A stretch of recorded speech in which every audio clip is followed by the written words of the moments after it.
নমস্কার, বাংলা জ্ঞান হাব চ্যানেলে আপনাদের সকলকে স্বাগত। যে আর্টিকেলটা এই মুহূর্তে সবথেকে বেশি গুরুত্বপূর্ণ এবং গোটা বিশ্ব, হ্যাঁ ঠিকই শুনছেন, যে গোটা বিশ্ব কভার করছে, যে পাকিস্তান এবং আফগানিস্তান দুই দেশের মধ্যে যে লড়াই চলছে, কে কাকে বা কে কোন দেশের কত সেনা মারলো, এই নিয়ে নানান নিউজ সামনে আসছে এবং পাকিস্তানের আসল চেহারাও সামনে আসলো। তার থেকে তো বড় বিষয় যে জিনিসটা ঘটে গেল, তালিবান এমন এমন ভিডিও সামনে আনছে যেখানে পাকিস্তান একটাও স্টেটমেন্ট দিতে পারছে না এবং সামনে আসতে পারছে না। পুরো ঘটনাটা কি হয়েছে? ঘটনাটা হয়েছে পাকিস্তান এবং আফগানিস্তানের মধ্যে লড়াই চলছে, যেখানে দেখা যাচ্ছে প্রায় 200 সেনার মৃত্যু ঘটেছে। সংখ্যাটা কম নয়, সংখ্যাটা কিন্তু হিউজ। আপনারা দেখতে পাচ্ছেন যে এটা হচ্ছে পাকিস্তান আর এটা হচ্ছে আফগানিস্তান। তো এই পাকিস্তান এবং আফগানিস্তানের মধ্যে যে যে দুজন একে অপরের সাথে বর্ডার শেয়ার করছে, আর এই যে বর্ডার শেয়ার করছে না, আমি একটু হোয়াইট মার্ক করে দিই, এই বর্ডার শেয়ারটাকে বলা হয়ে থাকে দুরন্ত লাইন, যে একে অপরের সঙ্গে বর্ডার শেয়ার করছে।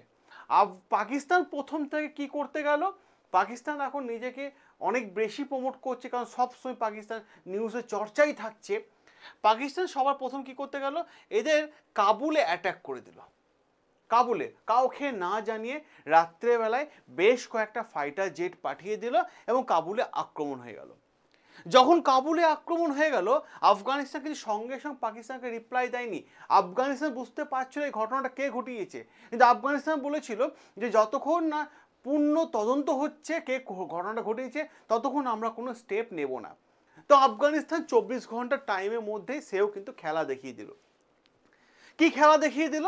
সেটা হচ্ছে আফগানিস্তান পাকিস্তানের সঙ্গে যে বর্ডার শেয়ার করছে, যাকে বলে দুরন্ত লাইন, এই দেখতে পাচ্ছেন হোয়াইট কালার করে দিয়েছি, এখানে পাকিস্তানে বেশ কয়েকটা সেনা ঘাঁটি ছিল, ঠিক আছে? তো টোটাল সাতখানা সেনা ঘাঁটিতে হঠাৎ আক্রমণ চালিয়ে দিল কে? আফগানিস্তান। মানে যোগ্য জবাব দিল। তোমার রাত্রেবেলায় মানে 5-6টা ফাইটার জেট এনে কাবুলে আক্রমণ করেছিলে, এরা সেনা পাঠিয়ে ওদের সেনা ঘাঁটিগুলোতে আক্রমণ করে দিল।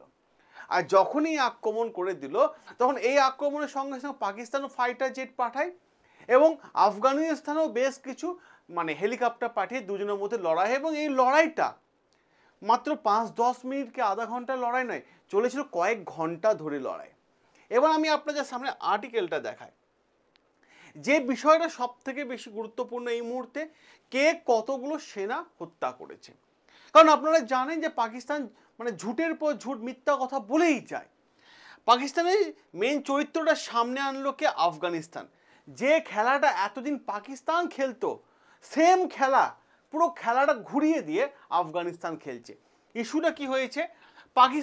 আফগানিস্তান ডিমান্ড করছে আমরা পাকিস্তানে টোটাল কতগুলো সেনা মেরেছি? 58টা সেনা মেরেছি। কিন্তু পাকিস্তান তো ঝুট বলেই যায়, সবসময় দেখেছেন। তো পাকিস্তান ডিমান্ড করছে না না না, আমরা ওদের 200 সেনা মেরেছি, 200 সেনা হত্যা করেছে, পাকিস্তান ডিমান্ড করছে। দেখুন, পাকিস্তানে এই 200 সেনা হত্যা করা, কোনো দেশের 200 সেনা হত্যা করা বিষয়টা অত সহজ না। পুরো ইন্টারন্যাশনাল লেভেলে বিশাল একটা চর্চার বিষয় চলে আসবে। পাকিস্তান কিন্তু কোনো ভিডিও ফুটেজ দেখাতে পারেনি। আফগানিস্তান দাবি করছে যে আমি ওদের 58 সেনা হত্যা করেছি। তার কিন্তু একটার পর একটা যেভাবে লড়াই চলছে, যেভাবে পাকিস্তানের ফাইটার জেটগুলোকে তারা মেরে তাড়িয়ে দিয়েছে, সেই সমস্ত ভিডিও ফুটেজ আফগানিস্তান সংগ্রহ করেছে এবং একটার পর একটা বিভিন্ন সোশ্যাল মিডিয়া প্ল্যাটফর্মে ছাড়তে শুরু করে দিয়েছে। এখনো পর্যন্ত পাকিস্তান যে ডিমান্ড করছে যে আফগানিস্তানে 200 সেনা হত্যা করেছি, ঠিক আছে, তার কোনো ভিডিও ফুটেজ দিতে পারেনি। জাস্ট একটা স্টেটমেন্ট এসে দিয়ে চলে গেছে ওদের বিদেশ মন্ত্রী। তো এই আর্টিকেলটা আরেকটু অ্যানালাইসিস করার জন্য প্লিজ আমি সকলকে বলবো, যারা আমার বড়রা আছেন, গুরুজনরা আছেন, সকলকে আমার কাছে একটাই অনুরোধ, প্লিজ চ্যানেলটাকে সাবস্ক্রাইব করে নেবেন। কারণ যদি অথেন্টিক ইনফরমেশন পেতে হয় এবং আর্টিকেল তুলে এনে আমরা এই চ্যানেলে অ্যানালাইসিস করে থাকি, তো যদি আপনার মনে হয় থাকে হ্যাঁ সঠিক ইনফরমেশন আপনার দরকার, তো অতি অবশ্যই চ্যানেলটাকে মানে সাবস্ক্রাইব করে নেবেন। প্রচুর ইনফরমেশন পাবেন এখান থেকে। যে বিষয়টা সামনে আসছে, পাকিস্তান বারবার ডিমান্ড করছে যে আমি 200 সেনা হত্যা করেছি, আফগানিস্তান বলছে 58। এইখানে ঘটনাটা অন্যদিকে মোড় নিয়ে নিল। এর 58 সংখ্যাটাও কিন্তু কম না, সংখ্যাটা কম না। হয়তো এটাও হতে পারে যে আফগানিস্তান পাকিস্তানের বেশ কিছু সেনাকে বন্দি করেও রেখেছে, কিন্তু গোটা বিশ্ব ন্যাশনাল মিডিয়া থেকে ইন্টারন্যাশনাল মিডিয়া এই দুই দেশের যুদ্ধের বিষয় কভার করছে, এবং তার থেকে বড় চর্চার বিষয় হয়ে গেল কে কতগুলো সেনা হত্যা করেছে, তার একটা বড় ডিমান্ড কিন্তু সামনে চলে আসলো। এবার যদি বলি আপনাদের সামনে, পাকিস্তানের তো আসল রূপ গোটা বিশ্ব জানে, তাহলে বিশ্বে বিভিন্ন দেশ পাকিস্তানের এই 200 সেনা হত্যার ডিমান্ড কি বলছে। তারা পরিষ্কার বলছে যে পাকিস্তান 200 সেনা হত্যা করতে পারেনি আফগানিস্তানের, এবং তারা আফগানিস্তানের ডিমান্ডটা কিন্তু একদম সঠিক বলে মনে করছে যে আফগানিস্তান যে 58 সেনা হত্যা করেছে তা কিন্তু সঠিক ডেটা, এবং আফগানিস্তান একটার পর একটা ভিডিও ফুটেজ যে পাবলিক করে যাচ্ছে সেটাকে গোটা বিশ্ব এখন বিশ্বাস করছে, কিন্তু পাকিস্তান তেমন কোনো স্টেটমেন্ট দিতে পারেনি। এখানে প্রশ্ন হলো আরেকজন আমি আপনাদের দেখাবো যে 58 সংখ্যাটা 58 না 200, দুটোর মধ্যে বিশাল বড় একটা ফারাক রয়েছে। মাঝখান থেকে কাতার আর সৌদি আরব কি বলছে দেখুন খুব ভালোভাবে। কাতার অ্যান্ড সৌদি আরব এরা দুজন মাঝখান থেকে ফেসে গেছে, কারণ সৌদি কয়েকদিন আগে পাকিস্তানের সাথে ডিফেন্স প্যাক্ট করেছে, সাইন করেছে, এবং অফিসিয়ালভাবে ডিক্লেয়ার করে দিয়েছে যে পাকিস্তানের দিকে কেউ আঙুল তুললে ধরে নেওয়া হবে সৌদির দিকে আঙুল তোলা, আর সৌদির দিকে কেউ আঙুল তুললে ধরে নেওয়া হবে পাকিস্তানের দিকে আঙুল তোলা। পাকিস্তানের ওপর কেউ আক্রমণ করলে ধরে নেওয়া হবে সৌদির ওপর আক্রমণ করা, সৌদির ওপর আক্রমণ করার কেউ করলে ধরে নেওয়া হবে পাকিস্তানের ওপর আক্রমণ করা। তা এরা দুই দেশ একটা সাইন করে নিয়েছে। তো মাঝখান থেকে সৌদি এখন ফেসে গেছে। সৌদি আরব বলছে যে বাবা, এই সৌদি আরব কাতার মিলে বলছে যে ভাই এই লড়াই থামা দরকার। কেন থামা দরকার? কারণ ডিফেন্স প্যাক্ট সাইন করে আছে, এবং সৌদি আরবও কিছু করতে পারছে না, ওর সাথেও আফগানিস্তানের সম্পর্ক ভালো।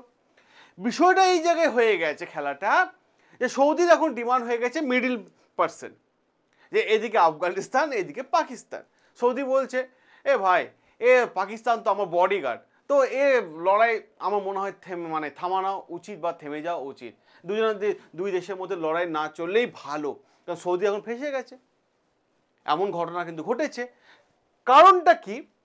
এই যে পাকিস্তানের আসিফ মুনির দেখতে পাচ্ছেন, সেনাপ্রধান আসিফ মুনির, এই আসিফ মুনির বারবার কি করেছে, আমেরিকা ছুটে গেছে। কারণ আসিফ মুনিরকে বিভিন্ন দেশ একে সেলসম্যান বলে দেখিয়েছে, কারণ যখন ডোনাল্ড ট্রাম্প ডাকে তখনই 10 প্লেট বিরিয়ানি নিয়ে ছোটে, আর যখনই 10 প্লেট বিরিয়ানি নিয়ে ছোটে তখন মাঝে মধ্যে বাক্সটা খুলে দেখা, এই যখন পাথর নিয়ে এসেছি রেয়ার আর্থ এলিমেন্ট, আর ডোনাল্ড ট্রাম্পের চোখ এইদিকেই রয়েছে। তো আসিফ মুনিরও কিন্তু কোনো স্টেটমেন্ট এই নিয়ে আসেনি, কারণ তিনি সেনা প্রধান। এই যে 200 জন সেনা হত্যা হয়েছে এই ডিমান্ডটা কে করেছে? পাকিস্তানের বিদেশ মন্ত্রী। কিন্তু যে সেনা প্রধান তার কি স্টেটমেন্ট আসেনি? না, তার কোনো স্টেটমেন্ট আসে, সে এখন চুপ, মুখে একদম আঙ্গুল, পুরো শান্ত। আসুন আমি আপনাদের সামনে আরও একটা বিষয় তুলে ধরি, সেটা হচ্ছে এই ঘটনা তখন দেখা গেল যখন আফগানিস্তানের বিদেশ মন্ত্রী আমির খান মুত্তাকি যখন ভারতে আসলো 7 ডেজের জন্য, ভারত এবং আফগানিস্তান রিলেশন আরও মজবুত করার জন্য, আর তখন তিনি একটা স্টেটমেন্টও দিয়েছিলেন। কি স্টেটমেন্ট? স্টেটমেন্টটা দেখে পাকিস্তান কিন্তু ক্ষেপে যায় এবং অবাক হয়ে যায়, এবং বলে যে আফগানিস্তান কি করে বলতে পারে এই কথাটা। কি কথা বলেছে? আসুন কি কথা বলছে দেখুন। এই আমির খান মুত্তাকি কি বলছে, ইনি একটা কথা বলে দিয়েছে, সেটা হচ্ছে যেটা দেখে পাকিস্তানের পুরো মাইন্ড খারাপ হয়ে গেছে। ঠিক আছে, সেটা বলছে যে Kashmir as a part of India, Kashmir as a part of India. কেউ কাশ্মীরের দিকে তাকালে আমরা ভারতের পাশে যাব, Kashmir as a part of India mention করে দিয়েছে। আর এইখানেই পাকিস্তানের আপত্তি যে আপনারা কিভাবে বলতে পারেন? আরে ভাই, আমাদের জিনিস আমরা বলবো না? এটা তালিবানরা কিন্তু পরিষ্কারভাবে জানিয়ে দিয়েছে Kashmir as a part of India. এইটাই সহ্য হলো না, আর যার ফলে কাবুলে আক্রমণ করে দিল, আর যার ফলে পাল্টা আঘাত আবার আফগানিস্তান করে দিল। 58 সেনা হত্যা এবং ওদের মানে সেনা ঘাঁটিগুলোতে একের পর এক আক্রমণ চলছে। এই সাথে সাথে আমি আপনাদের সামনে আর একটা জিনিস দেখাবো, যখন এই আমির খান মুত্তাকি যখন মানে ভারতে আসলো এবং আমাদের বিদেশমন্ত্রী এস জয়শঙ্কর স্যারের সাথে যখন ইনি মিটিং করলেন, মিটিংয়ে বেশ কিছু পয়েন্ট নিয়ে আলোচনা হয়েছিল। তার মধ্যে এই আমির খান মুত্তাকি যে আফগানিস্তানের বিদেশমন্ত্রী, ইনি একটা বলেছিলেন যে এস জয়শঙ্কর স্যারকে যে চলুন তাহলে আমরা মিনারেল এক্সপোর্ট করি একে অপরের সাথে। তখন জয়শঙ্কর স্যার বলেছে থ্যাংক ইউ, খুব ভালো প্রস্তাব এটা। সাথে সাথে সাথে সাথে এস জয়শঙ্কর স্যার একটা প্রপোজাল দিয়েছিলেন যে যে সমস্ত ইনফ্রাস্ট্রাকচারগুলো ভারত করেছিল আফগানিস্তানের মধ্যে সেগুলো রিওপেন করে দিচ্ছি আবার। এটাও একটা ভালো মানে জায়গা। অ্যাম্বাসি ওপেন করে দিচ্ছে আফগানিস্তানের মধ্যে, এবং আফগানিস্তানের মধ্যে ইনভেস্টমেন্ট, আফগানিস্তান চাইছে ইনভেস্টমেন্ট, আফগানিস্তানের মধ্যে ইনভেস্টমেন্ট দিচ্ছি। এমন ডিল হয়ে গেল যেখানে পাকিস্তান আর সহ্য করতে পারলো না, হজম হলো না, আর হজম না হওয়ার ফলে দিল আফগানিস্তানের উপর আক্রমণ করে। তাহলে এইখানে একটা জিনিস কি ক্লিয়ার আপনাদের কাছে এই জিনিসটা, যে এই যে দুরান লাইনে আক্রমণ যার ছবি একের পর এক আফগানিস্তান সকলের সামনে আনছে, কিন্তু পাকিস্তান সকলের সামনে আনতে পারছে না। তাই বহু বিদেশে মানুষরা তারা বলছে কি অপারেশন সিঁদুর কি শুরু হয়ে গেল। কেউ কেউ আবার দাবি করছে যে অপারেশন সিঁদুর তো এখনো বন্ধই হয়নি, কারণ পাকিস্তানের মানুষ পাকিস্তানের সরকারের ওপর আস্থা হারিয়ে ফেলেছে। তারা দেখেছে কিভাবে ইমরান খান, মানে আগে যে প্রাইম মিনিস্টার ছিল, ইমরান খানের যারা সাপোর্টার ছিল, তারা কিন্তু পরিষ্কারভাবে এখন ইমরান খানের মুক্তির দাবি তুলছে। কিভাবে ইমরান খান আমেরিকার সমস্ত ডিমান্ডকে বন্ধ করে দিয়েছিল, যার ফলে ইমরান খানকে রাতারাতি অ্যারেস্ট করে পাকিস্তানের জেলে বন্দি করে দেওয়া হয়েছে। এখন পাকিস্তানের মানুষ সেই ডিমান্ড তুলছে যে ইমরান খানকে সামনে নিয়ে এসো, এবং সাথে সাথে তাদের এটাও ডিমান্ড, যেমন পোকের মানুষের ডিমান্ড 70 বছরের জবাব তারা চাইছে, সিন্ধরা আজাদি চাইছে। পাকিস্তানে তিরাভেলিতে হঠাৎ করে আক্রমণ করে দিল কারা? এই পাকিস্তান গভর্নমেন্ট। তা পাকিস্তান নিজের দেশের লোকেদেরই মানে এয়ারফোর্স দিয়ে মারছে, হত্যা করছে, সিভিলিয়ানদের উপর আক্রমণ করছে।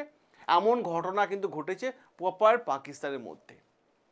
আমি আপনাদের সামনে আরও একটা জিনিস সামনে আনতে চাই। সেই জিনিসটা কি? সেই জিনিসটা হচ্ছে, যদি আজকে হচ্ছে সব থেকে ভালো দিন কি আপনার সন্তান উজ্জ্বল ভবিষ্যতে প্রথম দিন হচ্ছে আজকে। কারণটা কি হচ্ছে, আপনার সন্তান যদি বাড়িতে বসে থাকে ভালো, বাড়িতে বসে যে কাজ করে ভালো, বাড়িতে খাওয়া দাওয়া করে যে কাজ করে খুব ভালো, বাড়িতে বসে 2 থেকে 3 ঘন্টা কাজ করে যদি একটা মোটা মাইনে পায়, মোটা অঙ্কের স্যালারি পায়, মোটা অঙ্কের বলতে গেলে ভালো রকম 1 থেকে 2 লক্ষ টাকা যে স্যালারি পায়, যদি হাতের কাজ শেখে, তাহলে কেমন লাগবে বলুন তো বাবা মা হিসেবে? একদমই গর্বে বুকটা ভরে যাবে। আপনার সন্তানকে এআই শেখান, আর আজকে হচ্ছে এআই প্রথম ক্লাস। এআই শেখান, আর এআই শেখানোর জন্য এই নাম্বার হোয়াটসঅ্যাপ 9333281313 এই হোয়াটসঅ্যাপ নাম্বারে জাস্ট হাই এআই লিখে পাঠান।